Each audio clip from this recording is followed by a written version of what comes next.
Welcome to the Deep Dive, the only place where we take a stack of fascinating research and, well, give you the intellectual shortcut to becoming instantly well-informed. That's right. And today, we're tackling someone huge. Absolutely. We aren't just talking about a movie star today. We're really examining a global force, maybe even a philosophical revolutionary, and definitely an iconic martial artist.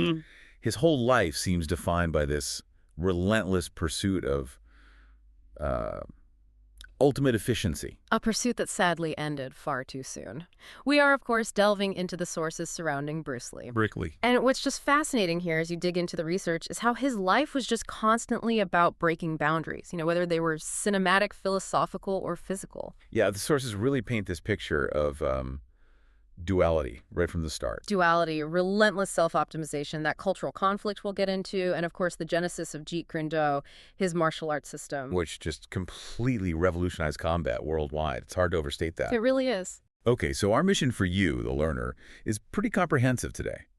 We want to unpack the specific personal experiences, those philosophical ideas that drove Lee to just transcend traditional limits. We're going way beyond just the famous punch and the kick. Definitely. We want to give you the essential context, the background. You need to understand why his influence is still so strong today, why people call him the father of mixed martial arts. And, of course, why the mystery surrounding his death, even decades later, remains so compelling. So where do we start? To understand the revolution, you kind of have to start with the conflict, right? Exactly. Because Lee's origin story is, well, it's deeply rooted in contradictions, contested heritage even. And this duality, it really shaped his entire approach to tradition later on. Okay, let's unpack this birth story because it immediately sets up this lifelong tension. He was born Lee Junfan. Where? San Francisco, California. 1940. And this is strategically critical, as you mentioned. It gave him U.S. citizenship automatically, just also birthright citizenship. Which became his lifeline later, didn't it? Yeah. Absolutely. But the family didn't stay. They returned to British Hong Kong when he was just, 4 months old? So he's immediately an immigrant in his own birthplace, in a way, thrust into two worlds from infancy. You could say that. And his birth name, Lee Junfan, it apparently carries this rather prophetic significance. It sounds like return again in Cantonese. Really? Yeah, supposedly his mother chose it because she felt he would inevitably come back to the U.S. someday, which, of course, he did. Wow. And his Chinese stage name, that's the one everyone knows. Li Sulung, Li the Little Dragon. Very fitting, actually, since he was born in both the hour and the year of the dragon, according to the Chinese zodiac. Okay, Little Dragon. That stuck. But the complexity of his identity, it doesn't stop with just geography, does it? The sources spend a lot of time on his mother's ancestry. Grace Ho. Yeah, and it's genuinely contested. The sort of traditional consensus, the one stated by biographers and even his wife, Linda Lee Cadwell, suggests Grace Ho had a German father and a Chinese mother. Linda specifically mentioned her grandfather-in-law was a German Catholic. Right, but there are deeper historical layers here, and they really matter, especially in the context of Hong Kong at the time. How so? Well, if you connect it to the broader picture of Eurasian commerce and society in Hong Kong back then, alternative theories emerge that seem quite compelling. The sources suggest Grace Ho's father might actually have been the son of Charles Maurice Bozeman. Bozeman.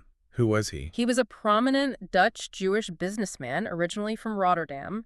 Under this theory, Grace's mother might have been Chinese or possibly even English. It's complex. So the traditional German story might just be like a simplification. Possibly. The source material notes that the Bozeman family, though Dutch-Jewish, could be traced back to Germany generations earlier, so maybe German just became a kind of biographical shorthand. Okay, so whether it was German roots or Dutch-Jewish roots, the key point is he wasn't fully Han Chinese. Exactly. That mixed heritage is crucial. And combine that with his mother being the half-niece of Sir Robert Hotong, who was incredibly wealthy and powerful, a major Eurasian patriarch in Hong Kong. Right. So Lee grew up in this privileged environment, but he was also complex, especially within the rigid structures of British Hong Kong society. And simultaneously, the neighborhood he was in was becoming increasingly ridden with gangs. So privilege rubbing shoulders with street danger. That's quite a mix. It is. And even though his father, Lee Ho-Chuen, was a famous Cantonese opera star. Who got him into film really early, right? Like his first role was as a baby. At 4 months, yeah. Yeah. And he was in something like 20 films by the time he was 18. His father also introduced him to Tai Chi around age 7. But the street life pulled him in another direction. It seems so. That rising gang culture forced him into conflict. And then comes the big turning point, martially speaking, Yeah. 1953. He starts training in Wing Chun. Under the legendary Grandmaster Ip Man. But remember that mixed heritage? It immediately caused problems, big problems. How? What happened? Well, according to accounts from people who were there, like his training partner William Chung, Lee's European background sparked an immediate crisis in the school. Because of tradition. Deep-seated tradition. Chinese martial arts schools back then had this very strict, often unwritten rule against teaching non-Chinese people. Foreigners, essentially. So they saw his mixed ancestry as making him a foreigner? Apparently so. Now, Ip Man himself eventually accepted him, but many of the other senior students, they flat out refused to train with him once they found out about his ancestry. Wow. Imagine that. Yeah. Rejected by the very community you want to join. That initial exclusion, that barrier, you have to think it was a fundamental driver for his later philosophy, his whole desire to dissolve all traditional boundaries. Seeing them as just restrictive, inefficient obstacles. Exactly. So he was pushed into private, very intense training sessions. Just him, Ip Man, and a couple of others like William Chung and Wang Shenlong. Okay, so he's navigating this prejudice, training intensely, but he's also doing other things. Oh yeah, he was incredibly versatile even then. He won the Hong Kong Schools boxing tournament in 1958, knocked out the previous champion, showed real discipline there. Boxing champion. And get this, in the same year, 1958, he was crowned the Hong Kong Crown Colony Cha-Cha champion. Wait, cha-cha. Like dancing? The Cha-Cha champion. It shows this incredible kinetic intelligence, right? Disciplined fighter and talented dancer. It wasn't just about combat for him. That's amazing. But the street conflict, that didn't go away. No, it seems to have escalated. The sources detail his involvement in frequent, apparently quite intense, rooftop gang fights. Sometimes the police got involved. Rooftop fights. Right. Like in the movies. Sounds like it. Yeah. The final straw, apparently, was a pretty notorious confrontation where he beat up the son of a known, feared triad family member. Oof, that sounds risky. Extremely. After police were called to one particular brawl, his mother basically said, okay, remember that U.S. citizenship you have? Time to use it. Pretty much. Use your San Francisco birthright, go back to the U.S., get away from this trouble. So that leads us to 1959. The move to America. Yep. He heads to Seattle. The plan was to finish high school, which he did at Edison Technical School. Then he enrolled at the University of Washington in 1961. Now, people always say he majored in philosophy. And his interests were definitely there. He took core classes in philosophy, psychology, devoured books on them. But the official university records, they show his major was actually drama. Drama. Interesting. That blend again, the cerebral and the performative. Classically, exactly. And it was in Seattle that he really started teaching martial arts formally. He opened his first school. He did, calling it the Jun Fan Gung Fu Institute. Jun Fan was his birth name, remember? So it was his approach, his interpretation of Wing Chun at that point. And who was he teaching? This is important, right? Crucial. Because right from the start, his student group was incredibly diverse racially. You had white students, black students, Asian students. Which was highly unusual for a Chinese martial arts school at that time. Unprecedented, really. It was a quiet but very direct rejection of those exclusionary rules he'd faced back in Hong Kong. He was already breaking down walls just by who he taught. Absolutely, laying the groundwork. And it was during the Seattle period, the early 60s, that he really started developing his signature innovations, things that went beyond traditional Wing Chun. Like the one-inch punch. Exactly. The famous one-inch punch starts taking shape here. And that technique, along with his evolving ideas, set the stage for a really pivotal moment in 1964. The Long Beach International Karate Championships. Bingo. This is where he steps onto a bigger stage and, well, basically throws down the gauntlet. Oh, so what happened there? He gave these phenomenal demonstrations. The sources all talk about the two-finger push-ups, which were just mind-blowing feats of strength. Just using his thumb and index finger. Yeah. And then the application of the one-inch punch, there's this famous anecdote about the volunteer he used, a guy named Bob Baker. What happened to Bob Baker? Lee hit him with the one-inch punch from, barely any distance. Baker, who was actually one of Lee's own students and no small guy, was apparently launched several feet backward, landed hard. Just from 1 inch away. 1 inch. And Baker later described the pain as just unbearable. Said he had to stay home from work the next day because his chest hurt so much. It was pure, focused power. Okay, so the physical display was incredible, but you said he threw down a gauntlet. He did. Beyond the physical spectacle, Long Beach was where he publicly aired his criticisms. He basically called out formalized, traditional kung fu and classical karate styles. What was his criticism? He argued they were trapped in ritual and rigid forms, classical messes, he apparently called them. He said they desperately needed modernization to be effective in real combat. Wow. He actually said that publicly. He did, and you have to understand, saying that in front of a major gathering of martial artists, many of them deeply traditional, it was seen as a massive affront. A direct challenge, especially coupled with the fact that he was now opening his second school, this time in Oakland, and continuing to teach his evolving style to absolutely anyone, regardless of race. Exactly. The traditionalists in the Chinese martial arts community, particularly in the Bay Area, saw this as completely unacceptable. A violation of tradition, a challenge to their authority, and, well, it led directly to a confrontation. The legendary Oakland Showdown, 1964. The fight with Wong Jackman. A fight whose specifics are still debated fiercely today, but whose philosophical outcome for Lee is absolutely indisputable. Okay, so Wong Jackman, who was he? What was his background? He was a well-respected, highly skilled practitioner, mastered several styles, Jeet Kune Do, Northern Shaolin, Tai Chi.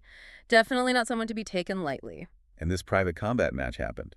But the stories about it are completely different, right? Right. The sources show two totally opposing narratives. Utterly irreconcilable. It's fascinating. Let's start with the narrative from Bruce Lee's side, the one supported by his wife, Linda Lee Cadwell. Okay, what's their version? Their version is that the established Chinese martial arts community in San Francisco issued Lee an ultimatum. An ultimatum. About what? Basically, stop teaching non-Chinese students or you'll have to fight our chosen representative, Wong Jackman. So fight for the right to teach whoever he wanted. Exactly. According to this account, Lee refused the ultimatum, chose the fight, and won decisively. Very quickly, like within 3 minutes. 3 minutes, that's fast. Super fast. This narrative positions Lee as the clear hero, the progressive fighting against outdated prejudice, defending his right to share martial arts with the world. Okay, that's one side. What about Wong Jackman's account? Completely different. Wong Jackman flatly denied ever issuing an ultimatum or having any issue with Lee teaching non-Chinese students. So why did the fight happen, according to him? Wong claimed he requested the fight, but only after Lee had apparently been going around San Francisco boasting that he could beat any martial artist in the city. Wong saw it as necessary to, well, perhaps put a stop to what he perceived as Lee's arrogance. Okay, so different motivations. What about the fight itself in Wong's version? Vastly different. Wong insisted the fight lasted much, much longer. Not 3 minutes, but somewhere between 20 and 25 minutes. 20 to 25 minutes. That's a huge difference. Massive. And Wong claimed it didn't end with a decisive victory for Lee at all. He said it ended primarily because Lee became exhausted, unusually winded, were his words. Winded, not victorious. That's Wong's claim. And he added some pretty startling accusations about Lee's conduct during the fight. Like what? Wong alleged that after they performed the traditional opening handshake, Lee immediately attacked aggressively, not in a sporting way, but trying to use, quote, potentially lethal tactics. Lethal tactics? Like what? Specifically, he claimed Lee thrust his fingers out like a spear, aiming directly for Wong's eyes, a potentially blinding or killing technique in close combat. Wow. That's a serious accusation. Very serious. Wong claimed he deliberately restrained himself from retaliating with similarly dangerous force because he didn't want to end up in prison. After the fight, Wong actually published his account in a Chinese-language newspaper in San Francisco and publicly challenged Lee to a rematch, this time in front of witnesses. Did Lee accept the rematch? No. Lee never publicly responded to the challenge or Wong's published account. Okay, wait. 3 minutes versus 25 minutes. Decisive win versus exhaustion. Clean fight versus eye-gouging attempts. These accounts are polar opposites. How do we, the learner trying to understand this, reconcile these? That's the million-dollar question. We can't definitively say exactly what happened blow by blow. The accounts are just too different, and it was a private match with few, if any, neutral witnesses whose accounts agree. So what can we take away from it? We can analyze the impact. The source material, including Lee's own reflections shared later, strongly suggests that regardless of whether the fight lasted 3 minutes or 25, the crucial point is that Bruce Lee himself felt profoundly dissatisfied. Dissatisfied. even if he won. especially if it took longer than he expected. He was reportedly exhausted, yes, but more than that, he was deeply unhappy with his performance, with the duration. He felt he hadn't lived up to his own potential. That his Wing Chun skills hadn't produced the quick, efficient victory he envisioned. Ah, so his perception of his own failure, the failure of his existing style to end the fight immediately, that was the real catalyst. It didn't matter if he technically won or not. It mattered that it wasn't efficient enough by his standards. Precisely. That perceived inefficiency, that struggle, was the spark. It triggered a massive philosophical shift. If his current sister, Wing Chun, couldn't decisively end a real high-pressure fight quickly, then maybe no single rigid system was the ultimate answer. The traditional structures, the classical styles, they had failed him in that moment of truth. That seems to be his conclusion. And that realization directly spurred the creation of his own approach, his style of no style. Which became Jeet Kune Do, JKD, established formally in 1967. 1967. And the name itself, Jeet Kune Do, Way of the Intercepting Fist, is so telling. Yeah, it's not the way of the powerful punch or the way of the ancient form. It's about intercepting, stopping something before it even fully happens. That's the core concept. And that's where the hybrid nature comes in. JKD wasn't about sticking to one tradition. It was about ruthless practicality, flexibility, speed, and absolute efficiency. How did he build it? What were the components?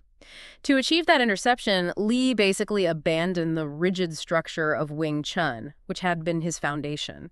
He started borrowing or maybe integrating techniques ruthlessly from anywhere they proved effective. Like what? The sources show him incorporating the fluid footwork of Western boxing. Ali's influence later. Definitely influenced by boxers like Ali. He added dynamic kicks from various northern and southern kung fu styles, and he even studied and integrated the linear movements, the timing, the forward pressure concepts from European fencing. Fencing, that's unexpected. But it makes sense if you think about interception, right? The direct line, the economy of motion. It was pure martial arts Darwinism, only the fittest, most efficient techniques survived and were included. Survival of the fittest techniques. I like that. Sure. The sources say he later regretted actually naming it Jeet Kune Do. Why? Why regret naming his own revolution? It's a fascinating paradox. He regretted it because giving it a name, JKD, immediately implied it was a defined style, a system with rules, parameters, maybe even limitations. And that violated his core philosophy. Exactly. His ultimate aim was to exist outside of all styles, all limitations, to be formless, like water. Giving it a name, ironically, put it back in a box, however revolutionary that box was. The JKD emblem reflects that, doesn't it? With the yin-yang symbol and the characters around it. It does. The Chinese characters around the symbol are key maxims of the philosophy, using no way as way and having no limitation as limitation. It's a constant reminder to transcend the name itself. That core idea, dissolving boundaries to maximize potential, it really feels like the engine driving his entire tragically short career. Moving him from the controversy of the Oakland dojo straight into the challenging and often racially biased world of Hollywood. Yeah, the timing is interesting. JKD and its underlying philosophy were really crystallizing just as Lee started getting his first significant roles on American The television. big one, the one people still remember, was Kato. Kato and the Green Hornet, yeah. 1966 to 67. This was his introduction to a mainstream U.S. audience, but right away, his sheer physical ability created a problem for the production crew. A technical problem. His speed. You mentioned earlier the director initially wanted him to fight using typical sort of stage combat choreography. Lee refused. He insisted on using his authentic, lightning-fast martial arts style. And the cameras couldn't keep up. Literally couldn't keep up. It was a genuine issue for the film technology of the mid-60s. When they watched the raw footage, especially of his hand techniques in close, his movements were just blurs. The camera's frame rate, maybe even the human eye trying to follow it, couldn't clearly register the strikes. What did they do? The sources consistently recount the crew having to repeatedly ask him to deliberately slow down, sometimes significantly, just so the audience could actually perceive the complexity and power of what he was doing. That's unbelievable. He was pioneering this incredible visual style of combat, but had to actually handicap himself for the technology of the time. Pretty much. He was too fast for Hollywood initially. So the Green Hornet gets him noticed, but then comes maybe the biggest professional disappointment, the really notorious dispute over the show Kung Fu. Oh, yes. This was pivotal and, for Lee, deeply frustrating. He had pitched his own series concept, a Western, but centered on a wandering martial artist. His working title was The Warrior. And Warner Bros. Liked the idea. They seemed interested in the concept, but according to the widely reported accounts, they ultimately retooled it, renamed it Kung Fu, and then cast David Carradine. David Carradine, who famously had little to no actual martial arts background at the time. Exactly. While Lee was, well, Bruce Lee. And the reasons they reportedly gave for not casting Lee. The commonly cited reasons were his accent, which they felt American audiences wouldn't accept, and frankly, his ethnicity. They didn't think a Chinese lead could carry a major American series at that time. It's just a perfect, painful example of exactly the kind of structural, racial limitations he spent his entire life pushing against. It really is. And his philosophical response, if the system blocks you, find another way, transcend the system. So denied the starring role in the U.S. What did he do? He pivoted. While still hoping for that American breakthrough, he focused on teaching. And look at the list of his Hollywood students during this period, late 60s, early 70s. It's incredible. Like who? Chuck Norris, obviously. Sharon Tate. James Coburn. Steve McQueen. Kareem Abdul-Jabbar, the basketball legend. He was teaching the A-listers. And collaborating on scripts too, right? Yes, he worked closely with the screenwriter Sterling Siliphant.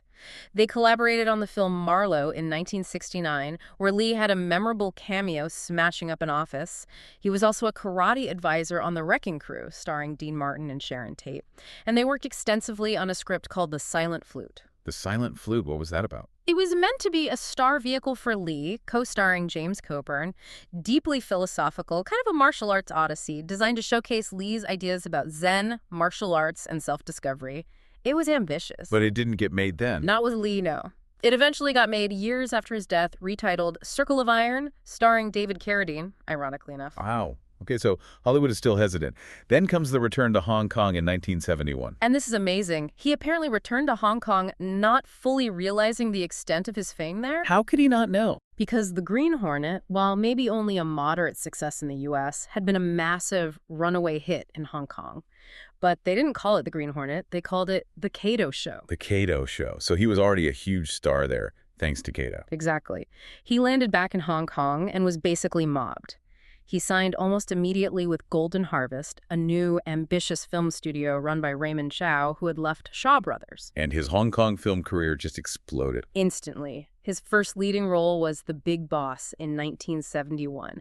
Huge box office success, broke all records in Hong Kong. Then came Fist of Fury. 1972, Fist of Fury, also known as The Chinese Connection in the U.S., it broke the records set by The Big Boss. The momentum was incredible. And by his third film, he had total control. Yes. The Way of the Dragon, also 1972. This was the ultimate goal for him. He wrote it, directed it, starred in it, and choreographed all the fights. Complete creative control. And that's the one with the iconic Coliseum fight. The legendary Rome Coliseum showdown with Chuck Norris. An absolute classic, East meets West. Lee directing his former student. Unbelievable trajectory. And then the peak. The film that made him a true global phenomenon. Enter the Dragon, 1973. This was the big one. The American-Hong Kong co-production by Warner Bros., the same studio that rejected him for Kung Fu. The irony. And the numbers on Enter the Dragon are just staggering. They really are. It was made for a relatively modest budget, around US $850,000. But it went on to gross. Well, estimates vary, but upwards of $400 million worldwide over time. Adjusted for inflation, that's enormous. It cemented his legend internationally, but tragically released just after his death. Exactly. He never got to see its phenomenal global success. What's crucial to understand, though, is that behind the movie star, behind the action sequences, was this deep philosophical core driving everything. Absolutely. Every fight scene wasn't just action. It was a physical manifestation of his JKD philosophy, efficiency, directness, adaptability. And this came from intense study. Lee was a voracious reader. You mentioned philosophy earlier. What kind of thinkers was he reading? A really diverse range. Sources mention Plato, David Hume, the Taoist sage Lao Tzu. Okay, Western and Eastern classics. And importantly, he was deeply influenced by the contemporary Indian philosopher Jiddu Krishnamurti. Krishnamurti. How did his ideas connect with Lee? Krishnamurti heavily emphasized self-knowledge, questioning authority, and breaking free from conditioning and tradition. You can see the direct parallel with Lee's rejection of rigid martial arts dogma. So Lee genuinely believed that acquiring external knowledge, whether from philosophy or martial arts, was the path to self-knowledge. That seems to be the core belief. Knowledge leads to self-knowledge. He explicitly rejected rigid structures like Confucianism, which emphasizes tradition and hierarchy. Did he have any religious affiliation? He was asked directly about it and stated quite clearly he was an atheist. His response was reportedly none whatsoever. His spiritual alignment, if you can call it that, seemed much closer to Zen Buddhist principles and Taoist concepts, especially the idea of fluidity and adapting to circumstances. Which he expressed through poetry. Yes, he wrote a surprising amount of poetry, often described as quite dark, paradoxical, reflecting that yin and yang duality he embraced. And this is where we get that famous quote. This is the philosophical heart of it all, the quote that perfectly encapsulates his approach to martial arts and maybe life. Be formless, shapeless, like water. Empty your mind. Be water, my friend. Water can flow or it can crash. It fits any container, finds the path of least resistance, yet possesses immense power. That was the ideal for JKD and for him. Adaptability as the ultimate strength. Precisely. Yeah. Now, we also have to integrate some more complex personal details that have emerged, particularly from sources like the 2021 auction of his personal letters. What did those reveal?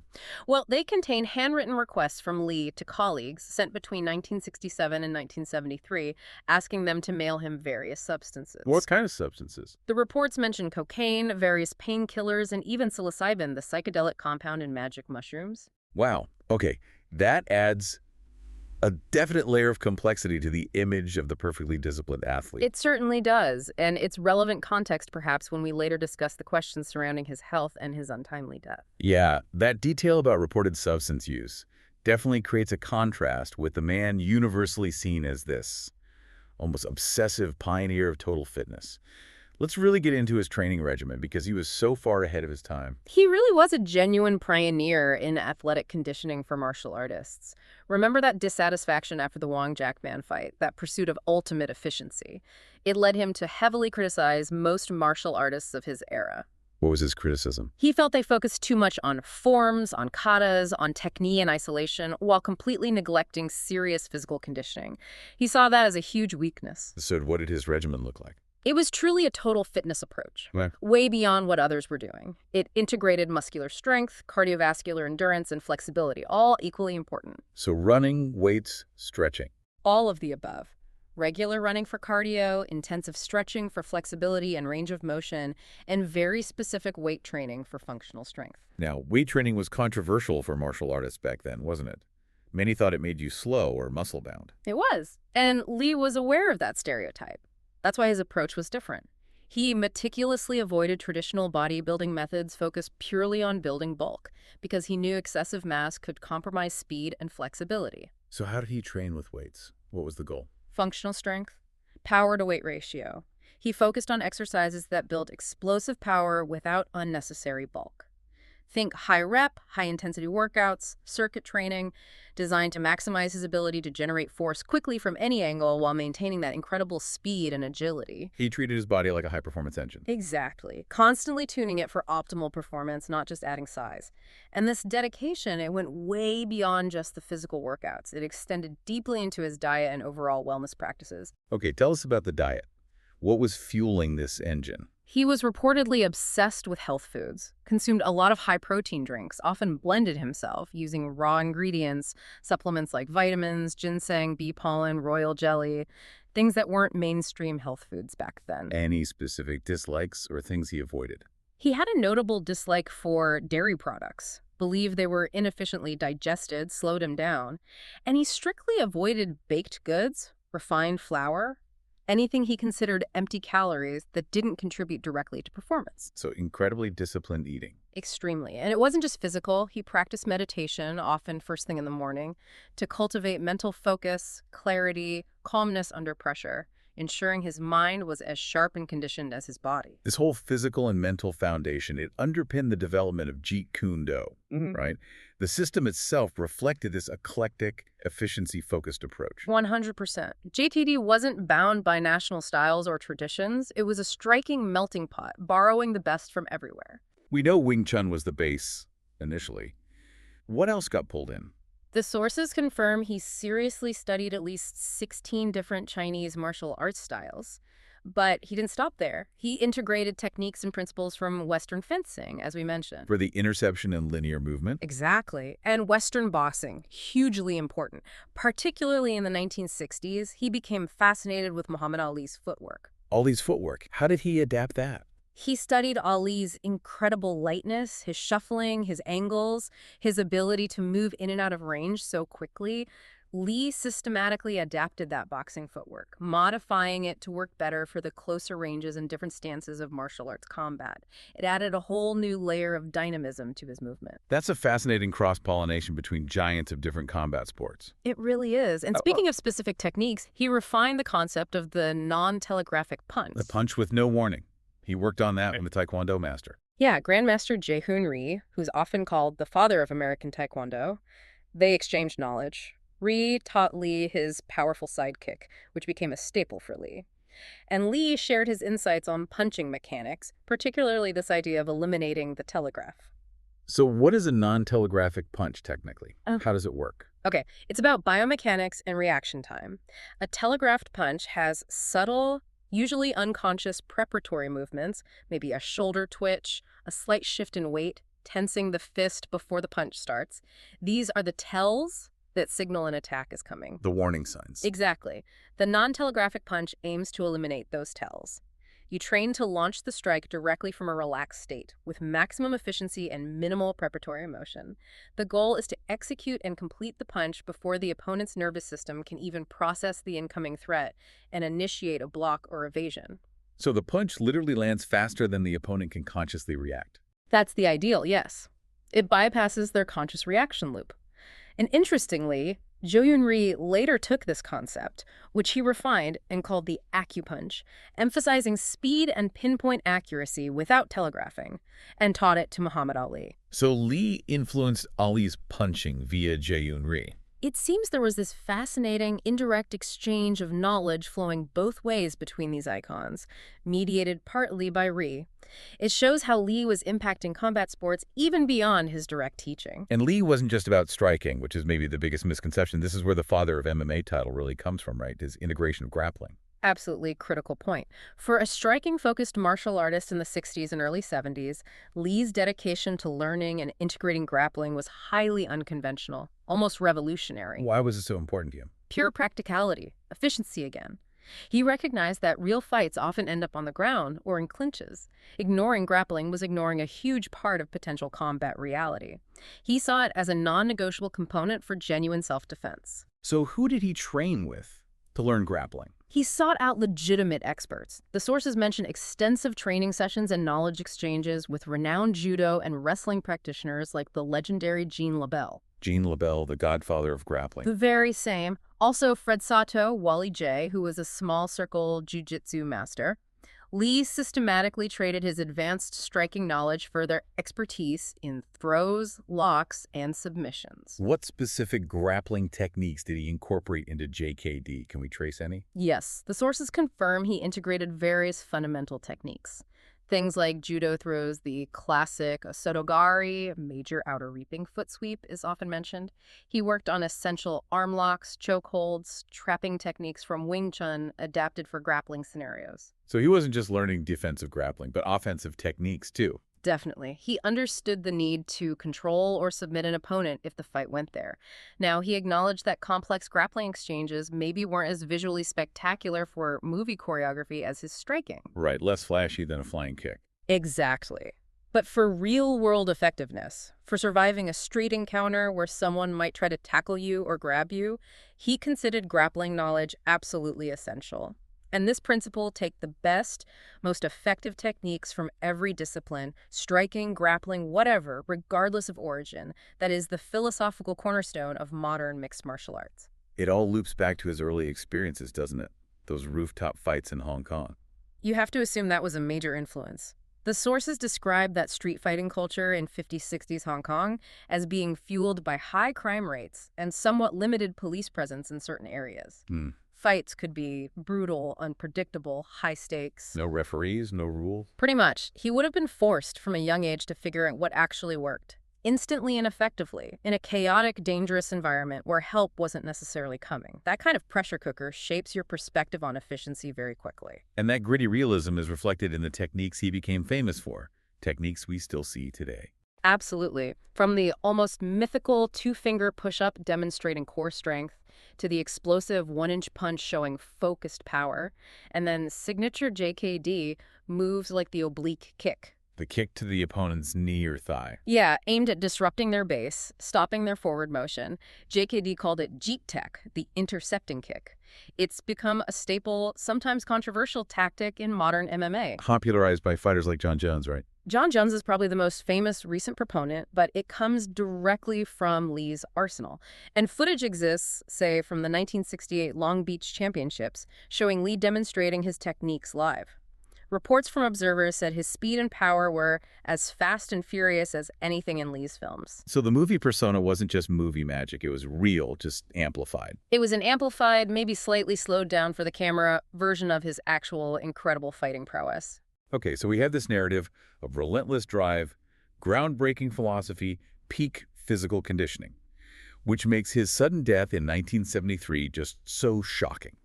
So hard to accept, really, for someone who seemed like the epitome of health and vitality. It was, and remains, deeply shocking. He was only 32. To understand the ongoing mystery, we need to first establish the known timeline of events leading up to his death. There was a warning sign earlier that year, wasn't there? There was a significant one. On May 10, 1973, about 2 months before he died, Lee collapsed quite dramatically while working in a dubbing studio, doing ADR automated dialogue replacement for Enter the Dragon. What happened when he collapsed? He reportedly suffered seizures and convulsions, was rushed to a Baptist hospital in Hong Kong. Doctors there diagnosed him with acute cerebral edema. Serious brain swelling. Very serious. They treated him immediately with mannitol, a diuretic used to reduce swelling and intracranial pressure. He recovered, thankfully, and was released after a few days. But that shadow, that diagnosis of cerebral edema now loomed over him. It did. Then we moved to July 20, 1973, the day he died.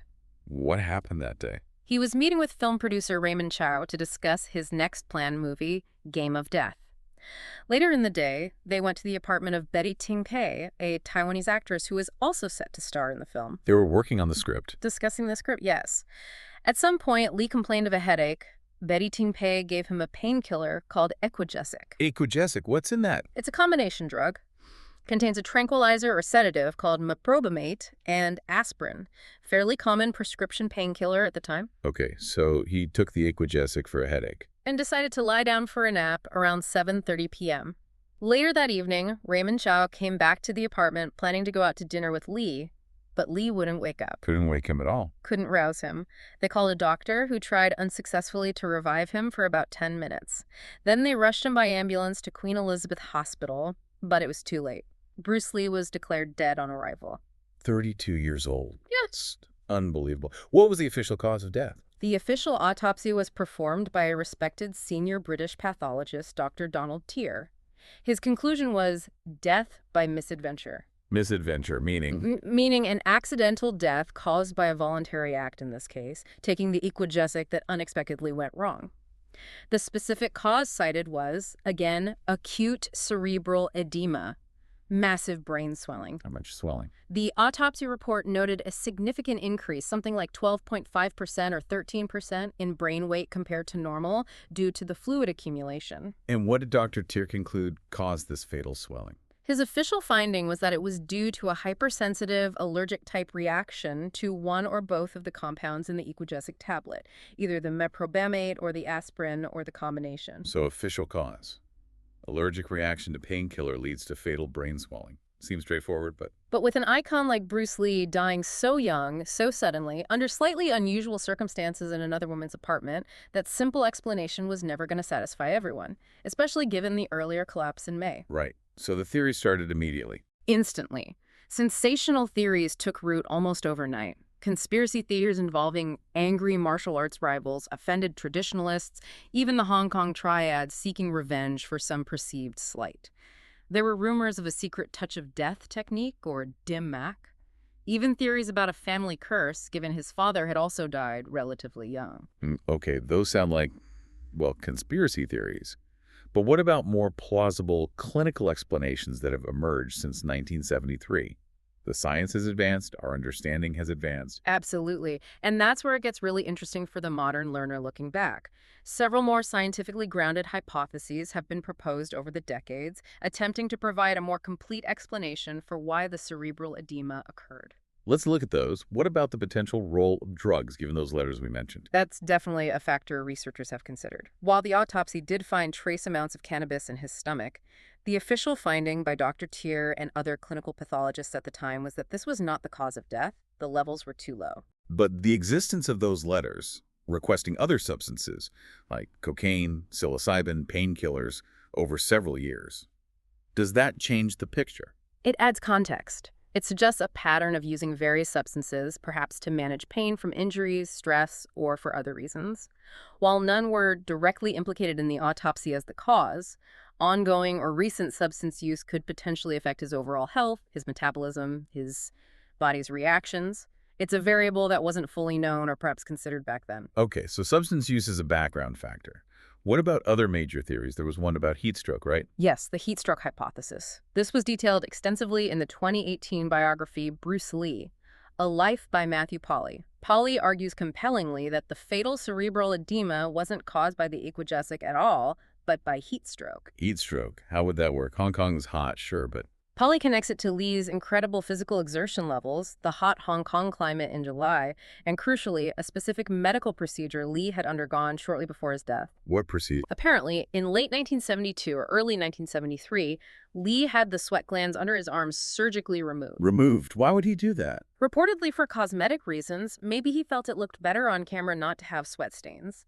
But the physiological consequence is potentially huge. How so? Sweating is the body's primary mechanism for cooling itself down, for thermoregulation. If you significantly impair that ability by removing major sweat glands, especially in a hot, humid environment, your body becomes much more susceptible to overheating. So the theory is Yeah. he overexerted himself, possibly dehydrated. On a hot day, his body couldn't cool down effectively because of the removed sweat glands, leading to hyperthermia, heat stroke, and the resulting brain swelling. That's the core of Polly's hypothesis. It challenges the aquagesic explanation directly and points to a combination of environmental factors, extreme physical conditioning, and this specific medical intervention. Okay, that's a very different picture. Then, even more recently, in 2022, another theory emerged from medical researchers, the hyponatremia hypothesis. Yes, this came from a team of kidney specialists. They reviewed the available evidence and proposed another mechanism for the cerebral edema, challenging both the drug reaction and the heat stroke theories. Hyponatremia. That means low sodium in the blood, right? How would that cause brain swelling? Exactly. Insufficient sodium relative to the amount of water in the body. Their argument is that Lee's kidneys were unable to excrete enough excess water to maintain the proper electrolyte balance. This led to a dilution of sodium in his bloodstream. And why couldn't his kidneys excrete the water? The specialists pointed to a combination of potential contributing factors based on Lee's known habits and condition. One was excessive water intake. Lee was known to drink large amounts of water, juices, and teas throughout the day to stay hydrated for his intense training. Okay, drinking too much water. Combined, potentially, with insufficient intake of solutes like sodium to balance that fluid load. And they also suggested that other factors like alcohol consumption, he did drink occasionally, and possible drug use, including cannabis, which can affect kidney function, might have further impaired his kidneys' ability to regulate water excretion. So the kidneys basically got overwhelmed, couldn't get rid of the excess water fast enough, leading to hyponatremia. And the body tried to balance this by shifting water into cells, including brain cells, causing the fatal edema. That's the proposed mechanism, essentially death by water intoxication, triggered by a confluence of lifestyle factors and potentially compromised kidney function. It's an incredibly modern physiological explanation. Wow. So many plausible yet competing theories. Drug reaction, heat stroke, hyponatremia. Is there anything else? There's one more recent suggestion proposed in a UK television program around 2025. They concluded that the most likely underlying cause might have been SUDEP. SUDEP? What's that? Sudden unexpected death in epilepsy. This theory links the fatal event on July 20th directly back to that earlier collapse on May 10th. How? They suggest the May 10th episode with the seizures was likely the first major manifestation of undiagnosed epilepsy. SUD is a known, though not fully understood, cause of death in people with epilepsy, where a seizure, sometimes even a minor one occurring during sleep, can trigger cardiac arrest or respiratory failure, leading to sudden death. So the argument is he had undiagnosed epilepsy, had a fatal seizure, possibly in his sleep after taking the Equigesic, which might have lowered his seizure threshold, and the cerebral edema found at autopsy was a consequence of the seizure and shutdown process. That's the thrust of the SUDP argument. Proponents suggest that perhaps a lack of neurological expertise at the time, or maybe even conscious efforts to protect Lee's image as the perfect athlete, might have obscured the true underlying condition back in 1973. My goodness, allergic reaction, heat stroke, water intoxication, epilepsy. The complexity of these competing yet clinically plausible theories really highlights why, even 50 years later, there's no single universally accepted answer. It underscores the difficulty in definitively closing the book. It really does. A medical mystery wrapped in the life of an icon. But regardless of the lingering questions around his death, his legacy, that is undeniable, explosive even. He's arguably one of the most influential cultural figures of the entire 20th century. Without a doubt. Especially in the world of martial arts and combat sports. The sources universally credit him as the de facto father of mixed martial arts. Dana White, the head of the UFC, has said that explicitly, hasn't he? Many times. White and countless others point to Lee's core philosophy: absorb what is useful, discard what is useless, add what is specifically your own. That idea of taking the best from everything, adapting, having no style as the perfect style. That is the foundational principle of MMA today. And his influence goes beyond just the philosophy, right, into actual fighting techniques. Absolutely. He directly inspired the foundation of American full-contact kickboxing in the 70s. His ideas influenced generations of champions across different combat sports. You hear fighters like Sugar Ray Leonard, Manny Pacquiao talk about his influence. And modern MMA fighters using his specific moves. Like John Jones popularizing the oblique kick, Jeet Tech. His concepts of speed, efficiency, footwork, mixing ranges, they're woven into the fabric of modern combat sports. Beyond the ring or cage, though, he was a massive cultural trailblazer, especially for Asian representation. Hugely significant. He is widely credited with fundamentally changing, even shattering, the stereotypical portrayal of Asian men in Western film. Moving beyond the passive, subservient, or villainous caricatures. Exactly. He defied and destroyed that emasculated Asian male trope that was so prevalent. He presented an image of Asian masculinity that was confident, powerful, intelligent, and undeniably cool. He became a genuine global superstar, one of the very few non-white faces recognized and admired across the entire planet in the early 70s. Right up there with Muhammad Ali in terms of global recognition and popularity, especially interestingly within Black communities in America and elsewhere during that era.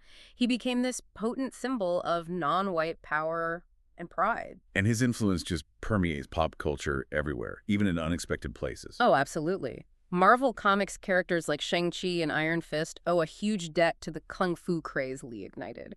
Early breakdancing pioneers. Breakdancing, how? Groups like the Rocksteady crew have talked about incorporating his dynamic kung fu stances, his spins, his ground movements, the precursor to moves like the windmill into their routines back in the late 70s and early 80s. Wow. And video games. He essentially created the template for the entire fighting game genre, from early arcade hits like Kung Fu Master to the structure and character archetypes and massive franchises like Street Fighter. They all follow the path Lee blazed in cinema. Japanese anime and manga too. Think Dragon Ball. The inspiration is clear. His influence is just everywhere. And it continues, doesn't it? His ideas are still being explored. Definitely. You have the posthumous films, like Game of Death, which was controversially completed using stand-ins and footage from other Lee movies, but famously features that incredible pagoda sequence with about 15 minutes of genuine Lee footage fighting different masters, including Kareem Abdul-Jabbar. And more recently. We've seen successful revivals of his concepts. The Cinemax series Warrior, which ran for several seasons, was based directly on Lee's original treatment for the Warrior, the show he pitched before Kung Fu. Bringing his original vision to life decades later. Exactly. And there's an upcoming biopic directed by the acclaimed Ang Lee, starring Bruce's own son, Mason Lee. So the fascination, the exploration of his life and ideas, it continues. He lived this incredibly revolutionary, impactful, but tragically brief life, marked by that constant adaptation and evolution. And that adaptation, that core idea, that's really the final, maybe provocative thought we want to leave you, the listener, with today, isn't it? It is. It ties everything together: his personal struggles, his martial arts innovation, his philosophy. Lee's central tenet, his most famous advice: be like water, formless, shapeless, adaptable. We've seen how he lived that, refusing to be confined by Wing Chun tradition, refusing the limiting, often racist boxes Hollywood tried to put him in, constantly evolving. He sought self-knowledge through relentless adaptation and learning. So the question this raises for you, for all of us navigating today's world, a world of constant information overload, shifting careers, changing landscapes, Yeah. how does Lee's philosophy apply now to the rapid acquisition of new knowledge, to learning new skills, to navigating complexity? What traditional boundaries, what mental boxes, what self-imposed limitations in your work and your learning in your life might you need to dissolve? To truly achieve that state he aimed for, using no way as way, having no limitation as limitation. Exactly. Be water. A deep thought to end on. Demands some real reflection, maybe even action. That's all the time we have for this deep dive into the life, the philosophy, and the intercepting force that was Bruce Lee.